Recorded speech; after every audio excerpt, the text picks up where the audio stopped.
Defence minister जो है वो पाकिस्तान को तरह-तरह की बातें बोल रहे हैं। कभी कहते हैं कि साहब कि कराची का रास्ता सर क्रीक से होके जाता है। कल उन्होंने बोल दिया कि साहब कि पाकिस्तान का एक-एक इंच जो है वो ब्रह्मोस की रेंज में है। तो इसका ये मतलब है कि भई operation Sindoor 2.0 is going to be very different, ऐसा लग रहा है। वेरी तो डिफरेंट, कल वेरी को डिफरेंट। अगर इसमें इस 2 बहुत सारी पॉइंट्स चीजें हैं, वेरी डिफरेंट। हाँ, तो मैं आपसे यही समझना चाहता हूँ कि ये 2.0 में है, क्योंकि if you do the same thing तो प्रेडिक्टेबल हो जाएगा। हालाँकि अभी उनका एयर डिफेंस जो है वापस मुझे नहीं लगता है कि वहाँ पहुँचा है जहाँ था, जब डिस्ट्रॉय हुआ तब। तो फिर 2.0 में फिर क्या? What different weaponry you are going to use? What different missiles? क्या चीज़ आप यूज़ करने वाले हैं, जो आपको ये कॉन्फिडेंस देता है कि साहब कि ये एक-एक इंच ऑफ कोर्स उधर से दूसरी तरफ से वो अफ़गानिस्तान मार कर रहा है, वो बात अलग है। जी। बिल्कुल ढोलक की तरह बज रहा है पाकिस्तान चारों तरफ से। लेकिन हम अभी बात कर रहे हैं hypothetically, Hypothetically, scenario obviously. In which Scenario building, I am scenario building. if I am the operations in charge, Hmm, how will I go about it? right. Staying within the realm of open source information, Open source है information, ना? obviously. Hmm. हाँ, क्योंकि मैं operation in charge इसमें command रहा और war plan वगैरह लिखी, तो विशिष्ट सेवा मेडल भी उसी प्लान्स के आधार पर मिला। लेकिन I will constraint myself to open source information जो अवेलेबल है। देखिए, ऑप सिंदूर 2 में दो चीजें मेजरली बदली हैं। सबसे पहला जो बदला है वो मैं हमेशा से कहता आया हूं, जो हमने 20-22 मिनट में इनके जो 12-13 या 15 depending on which airbases you look at and radars you look at, कि हमने इनका Hmm. ठोका है, ये कोई पहली बात तो संजोग नहीं है। दूसरी बात, ये नहीं है कि हमको नहीं पता था हम ठोक सकते हैं। इसको समझना जरूरी है। अगर किसी को पता नहीं था, वो था non military personnel of India and the entire Pakistan including military. तो भारतवासियों को जो मिलिट्री के साथ एंगेज नहीं थे, उनको इस चीज का इल्म नहीं था। स्पेशली जो लोग इससे पहले सर्जिकल स्ट्राइक या एयर स्ट्राइक के बारे में टिप्पणी किया करते थे, ये केजरीवाल जैसे लोग, इनको भी इल्म नहीं था कि हमारे पास ये काबिलियत है। सो सबसे पहले शटअप हुआ ये लोग ये लोग अभी क्या बोलते हैं, हमको प्रूफ दिखाओ नहीं मांग रहे थे, क्योंकि Hmm. प्रूफ तो पाकिस्तानियों ने खुद 5 मिनट के अंदर अंदर सोशल मीडिया में डाल दिया था। तो Hmm. प्रूफ की जरूरत नहीं थी, और प्रूफ की जरूरत जब पड़ी तो प्रूफ भी दिखाया गया। पहले एक बार नहीं, 2 बार 3 बार प्रूफ दिखाया गया, जिसमें ओपन सोर्स का प्रूफ भी चीफ ने दिखाया था, फिर मार्शल भारती ने भी दिखाया था। उसके अलावा जो उनके यहाँ से वीडियो आया था वो भी हमने दिखाया था। लेकिन सबसे महत्वपूर्ण बात यह है, the cat is out of the bag. हमारी ये जो काबिलियत है, अभी Hmm. सारी दुनिया जानती है कि बिल्कुल। ये इनकी ये मोडस ऑपरेंडी में इतना नुकसान हुआ है। वो फौज वो फौज ही क्या जो हमें वही प्लान रिपीट करने में उतना ही सक्सेस दे, Hmm. Question mark. Hmm. वो फौज नहीं, लेकिन उधर से तो रिपीट हो रहा है, और डेली अफ़गान वाले जो है उनके साथ अफगान वही वाले टेम्पलेट रिपीट कर रहे हैं। तो इस टेम्पलेट पे, बट मेरा ये मानना है, इस टेम्पलेट के एग्जीक्यूशन पे हो सकता है पाकिस्तान इस टेम्पलेट रिपीट ना हो, उस पे काम करे। और कुछ हद तक, and I consider them a professional army, so कुछ हद तक हो सकता है ये टेम्पलेट हम रिपीट ना कर पाए, जिसके बारे में चीफ ने भी और मार्शल भारती ने भी कई बार जिक्र किया।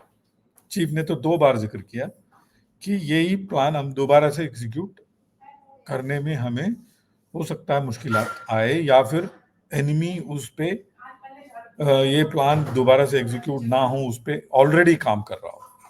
क्योंकि it was bolt out of the blue sky. Hmm, Bharat के छोड़िए, एविएशन के इतिहास में ऐसा नहीं हुआ है कि कोई काबिल एयरफोर्स जो अपने आप को काबिल कहता है वो इस तरह से अपना मतलब मार खाए इतने कम। तो cat is out of the bag.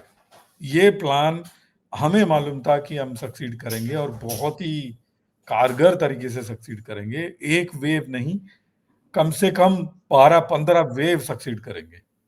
आप सोचिए, ये एक वेव का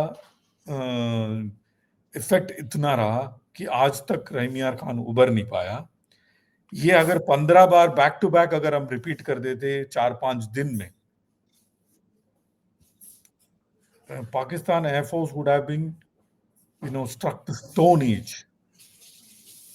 एज में चला जाता। लेकिन ठीक है, we are an responsible country and responsible air force, और उनके डीजीएमओ ने गुहार लगाया तो हमने बोला कोई बात नहीं, हम युद्ध विराम कर ही लेते हैं। अगर युद्ध विराम संजय जी ना करते, और मैं दर्शकों को भी कहूंगा, युद्ध विराम ना करते, पाकिस्तानी एयरफोर्स तो खत्म था ऑन ग्राउंड। 8-9 तारीख को, इनफैक्ट 7-8 तारीख को ही there was not a single aeroplane airborne. क्यों? क्योंकि हमारा एस-400 की कारगरता इतनी थी कि वो एयरबोर्न होने से पहले ही ठोक जाते थे। उड़ा के वो क्वेटा भी नहीं भाग पा रहे थे, और ब्रह्मोस उनको ठोक रहा था जमीन पे। तो वो करे तो करे क्या, इस अचमंजस पे थे भी लोग। They were not safe on the ground, not safe in the air. सोचिए उस सिद्धू साहब का जरा मानसिकता सोचिए, कितना हेल्पलेस फील किए होंगे वो। जो जहाज था उन्होंने उठा के हैंगर को दिया। वो नवजोत सिद्धू थोड़ी थे, वो तो बाबर सिद्धू थे। बाबर सिद्धू। तो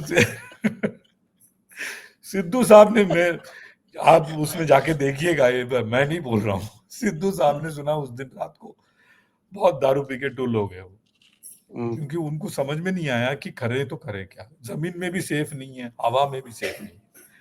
तो आपका सवाल का जो दूसरे भाग में आता हूं, तो दोबारा से हम यही टेम्पलेट को रिपीट करना, हो सकता है उन्होंने कुछ ना कुछ किया हो, उसके इस टेम्पलेट को शॉर्ट सर्किट या इस टेम्पलेट को दोबारा रिपीट ना करे, इसके लिए कुछ ना कुछ किया होगा।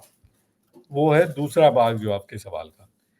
बट तीसरा संजय जी, सबसे महत्वपूर्ण भाग जो है वो है ट्रंप के साथ इनकी जो नजदीकियां बढ़ी हैं। ट्रंप का बेटे ने जो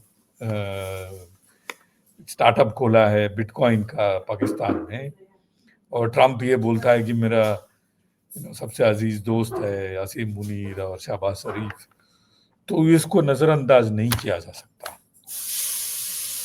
तो हो सकता है कि अगर हम कल मारें तो हो सकता है वो ट्रंप कुछ भी दे दे, इनको F-35 भी दे दे, पॉसिबल है।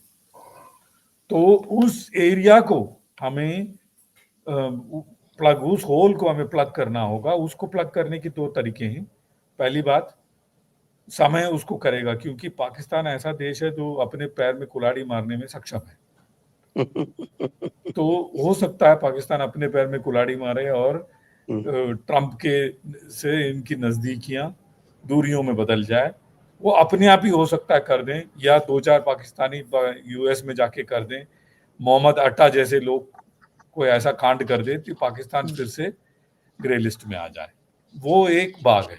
दूसरा जो भाग है वो है कूटनीति लगा करके आप जैसे लोग, जो आपके जो काउंटर पार्ट हैं IFS वाले, वो कुछ करें और बैक एंड में कुछ नजदीकियां बढ़ाएं, ताकि हमें ये आश्वासन मिले कि अगर हम कल ऑप्शन 2 करते हैं तो ट्रंप इनको वॉर फुटिंग में कोई हेल्प ना करे। वो तो यूक्रेन को ही नहीं कर रहा है, इनको क्या करेगा? नहीं, वही अभी बेटे ने कितना पैसा लगाया है उस पे भी निर्भर करेगा ना। उसको तो हर जगह से पैसा चाहिए, और पाकिस्तान तो भिखमंगा है, वो क्या पैसे देगा? पैसे देके तो वो नहीं, खरीदने बट वाला नहीं। अरे अभी वो जो आपने देखा मिसाइल नहीं, आया था ना कि साहब कि हम इनको अपग्रेडेड एमराम देंगे, उसको भी बैक ट्रैक कर गया वो तो। आपने देखा नहीं, जैसे चॉकलेट बेचने गए जाते हैं लोग डब्बे में, ऐसे आसिफ मुनीर वो स्टोन्स बेच रहा था कि यहाँ से ये आप खनन करके ले जाओ, आप फलाना खनन कर लो, थोरियम ले लो, यूरेनियम ले लो, पाव पाव किलो के बॉम्ब ले लो, तो वो तो बेच रहा था। तो वो भी एक क्या बोलते हैं उसका इंटरेस्ट है। और ट्रम्प देखिए अगला 4 साल नहीं सोच रहा है, ट्रम्प अपने साम्राज्य सोच रहा है।